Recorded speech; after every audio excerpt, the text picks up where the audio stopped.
আসসালামু আলাইকুম। ওয়ালাইকুম আসসালাম। ভাইয়া চিনিটা হয়েছে কিনা দেখবেন? কিরে কি বলে? চিনি ঠিক আছে কিনা? আর এটা কি শরবত? আরে এরকম একটা মেয়ের সাথে ও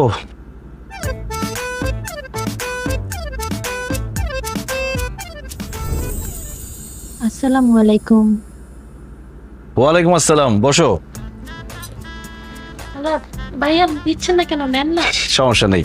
কই তোমার বাড়ির মুরব্বীরা কোথায়? ও আপু, আপু এখনই চলে আসবে, আপনাদের জন্য পায়েস রান্না করছে তো। পায়েস? পায়েস তো আমার খুব পছন্দ। হ্যাঁ, আবিদ বলেছে। তাই নাকি?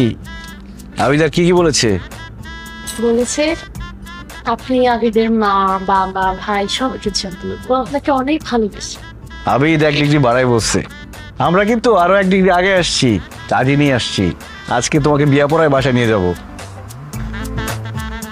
তাহলে পাত্রপাতির নাম ঠিকানা বলেন, আমি লেখা ফেলাই। আপনি তো অস্থির হয়েছেন কেন? চুপচাপ বসে থাকেন। আরে বুঝলেন না, আজকে শুক্রবার তো, আরো 2 জায়গায় বিয়ের কাম সারতে হবে। বসে থাকেন। কোথায় তোমার আপু? কোথায় আপু?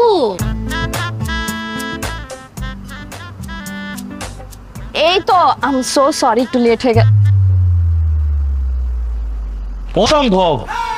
কি অসম্ভব ভাইয়া? এই বাসায় বিয়ে? কেন, কার কি হয়েছে?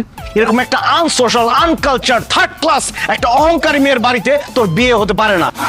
থ্যাংক ইউ সো মাচ নিজের পরিচয়টা নিজের ভাবে দেওয়ার জন্য।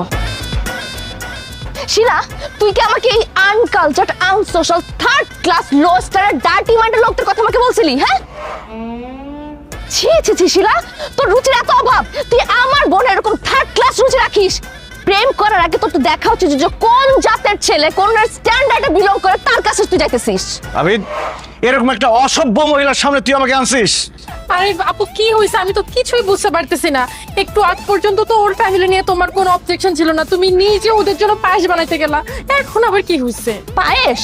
পায়েস আমি কুত্তা দিয়ে খাবো, তারপরে এদেরকে খাওয়াবো না। হোয়াট? এত বড় অপমান! আরে অপমান দেখছেন কি আপনি?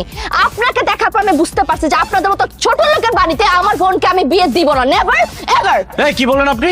ছোট লোক মানে? আগের দিন আছে ছোট লোক? ইস, এতক্ষণ ধরে এত অপমান করার পর যারা আমার সামনে দাঁড়িয়ে আছে তাদেরকে ছোট লোক বলতেছেন। এত বড় অপমান! এই অপমান করার পর এখানে 1 সেকেন্ড আমি থাকবো না। এই কাজের বাচ্চা, বসে রয়েছিস কেন? চল আমার সাথে। মুরব্বীদের সম্মান দিয়ে কথা বলো। সরি কাজী সাহেব, চলেন। এই কাজী সাহেব, বসেন, আপনি বসেন।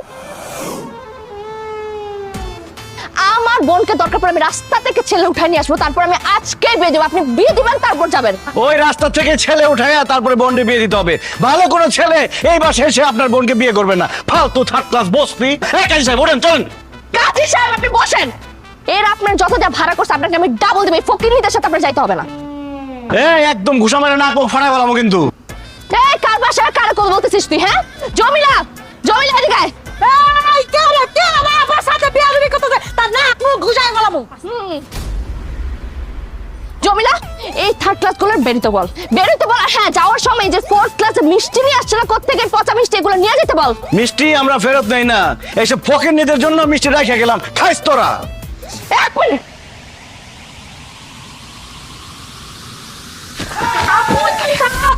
তোর মিষ্টি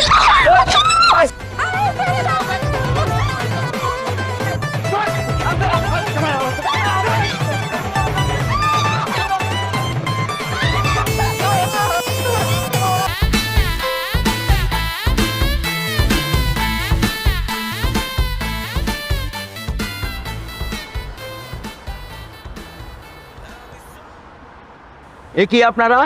আপনার বড় ভাই আর ওনার বড় বোন কি এখনো বেঁচে আছে? এসব আপনি কি বলছেন? সেদিন যা দেখলাম, আমার মনে হইলো একজন আরেকজন দেখলে খুন করে ফেলাইবো। আচ্ছা, ওনাদের এই দুশ্মনীটা কি নিয়া? আচ্ছা, আপনার এত কিছু চিন্তা করতে হবে না, আপনি আগে আমাদের দুজনে বিয়েটা করেন। চল আসেন।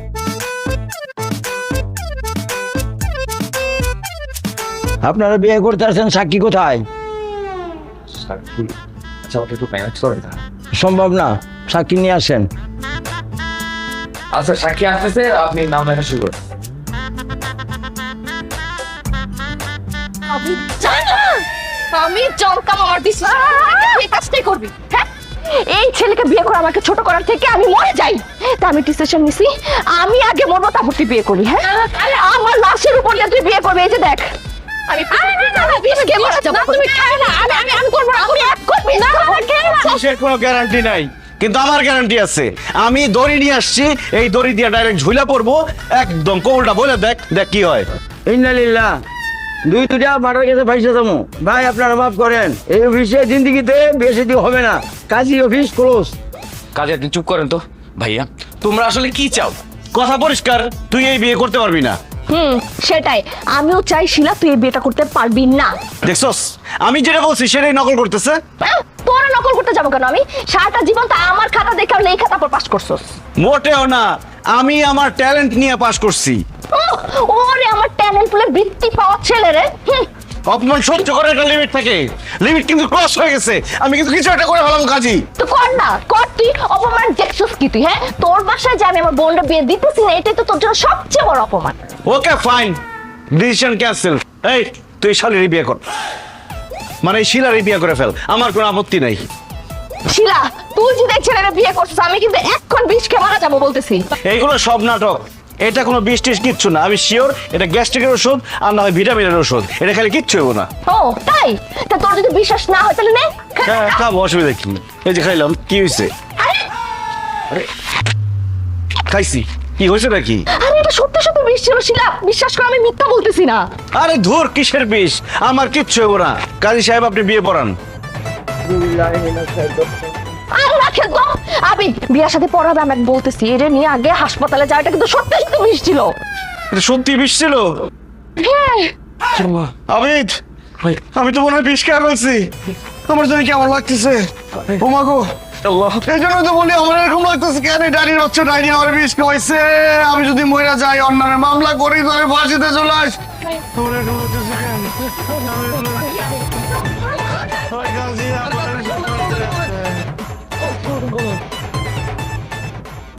হ্যালো, এটা কি 399? এখানে একটা মার্ডার হয়েছে, আমার কোনো দোষ নাই। ও মা গো, এত বড় বড় পাইপ। আচ্ছা আমার একটা কথা বলতো, ওইটাই যদি বিষ না হয়ে থাকে তাহলে ডাক্তার আবার গলায় এত বড় বড় পাইপ দিয়ে আবার ওয়াশ করলো কেন? ডাক্তার তো বললো যে টেস্টের রিপোর্ট আসার আগে ওনারা ভাবছিল তুমি মনে হয় সত্যি সত্যি বিষ খেয়েছো, এই জন্যই তারা তোমার এই যে গলায় বড় বড় পাইপ ঢুকে ওয়াশ করছে, রিস্ক নিতে চায় না আর কি। কিন্তু যখন টেস্টের রিপোর্টটা আসছে তখন ডাক্তার বুঝতে পারছে যে তুমি আসলে বিষ খাও নাই, তুমি খাইছো ভিটামিন যেটা খাইছো, আর তোমার আসলে হয়েছে প্যানিক অ্যাটাক। দেখছিস এই মেয়ে কত ফাউলের ফাউল, আমাকে বিশ্বাস করায় ছাড়ছে যে আমি বিষ খাইছি। ডাইনির যদি পাইতাম আমি। কিন্তু তার আগে তুমি আমাকে একটা কথা বলো তো, তোমার কি তার সাথে কোন একটা কিছু ছিল? বলো তো সত্য কথা। এই তুই কি বলতে চাস? ওই ফালতু মেয়ের সাথে আমি প্রেম করবো? নেভার। আরে কল দিছে। হ্যালো, শুনো, আপু তো আমাকে ইমোশনাল ব্ল্যাকমেল করতেছে, বলতেছে কালকে নাকি আমাকে বিয়ে দিয়ে দিবে, পাত্র রেডি করে ফেলছে, তুমি কিছু একটা করো প্লিজ। ওর বোন নাকি আবার ঝামেলা করতেছে। দে আমাকে দে।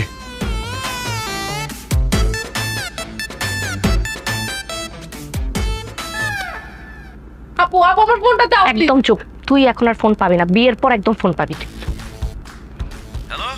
হ্যালো হ্যালো হ্যালো, হ্যালো, এই আমাকে বলো তো, তোমার ওই বেয়াদব অসভ্য বোনটা কি করেছে? তোকে একটা থাপ পড়বে না, আমি 32টা দাঁত ফালাই দিব। কি অসভ্য? হ্যাঁ, তুই অসভ্য, তোর যত গোষ্ঠী অসভ্য। আর শোন, তুই যদি আমার বোনের ফোন দিছিস না, তোকে কিন্তু আমি 14 শিখের ভাত খেয়ে তারপর ছাড়বো। ফালতু কথা ফোন রাখ। এই আমাকে জেলের ভয় দেখাস? ওরকম জেল আমার কথায় দরজা খোলে আর বন্ধ করে। এই হ্যালো হ্যালো, তোর আমি বিয়েটা দিতেছি, তুই খালি রেডি হ। অসভ্য বেয়াদব মহিলা। কি হয়েছে ভাই, কি বললো? আরে ওর বোন তোর ফোন নিয়ে গেছে। আল্লাহ, এখন কি হবে? ওর শিলা তো বললো যে ওর বোন নাকি ওর জন্য পাত্র রেডি করে ফেলছে, বিয়েও দিয়ে দিবে, তাহলে আমার কি হবে? দরকার হলে তুলে নিয়ে আসবো। কি বলো?